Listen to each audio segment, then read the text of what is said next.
The greatest thing about working on a Spider-Man game is that you're working on a Spider-Man game.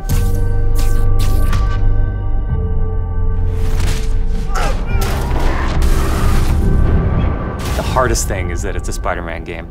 We really care about storytelling here at Insomniac.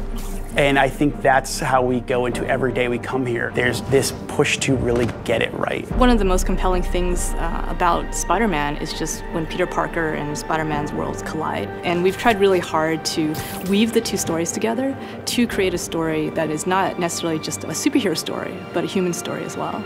So this Spider-Man is a little different. He's older, he's 23, so he's been Spider-Man for 8 years, and kind of like an athlete in the prime of his career, he's starting to get good at the Spider-Man thing. The nice thing about playing an experienced Spider-Man is that he's already familiar with his powers, right? He's not just discovering them. We always think of Spider-Man as, we call him, the acrobatic improviser.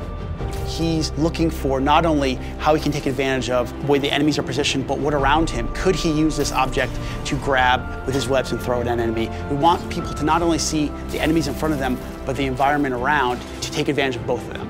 He also knows that the criminals out in the city know how he works as well, so he's got to mix it up. So even though he is more experienced, the challenges are going to be bigger than he's ever faced before. Spider-Man has a rich history of having great stories.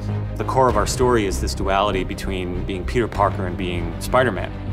What's cool about Mr. Negative is that he also has a duality. He's got his positive side as Martin Lee, who runs the homeless shelters in the city, but he also has his negative side.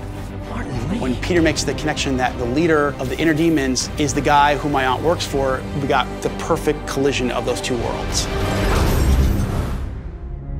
So many people have their own vision of what Spider-Man should look like, what he should sound like, and in the end, we just have to put a new and fresh twist on who he is. And for us, it's really, really important to deliver those big spectacle moments, those near impossible scenarios that only someone like Spider-Man can survive, and put you in that action.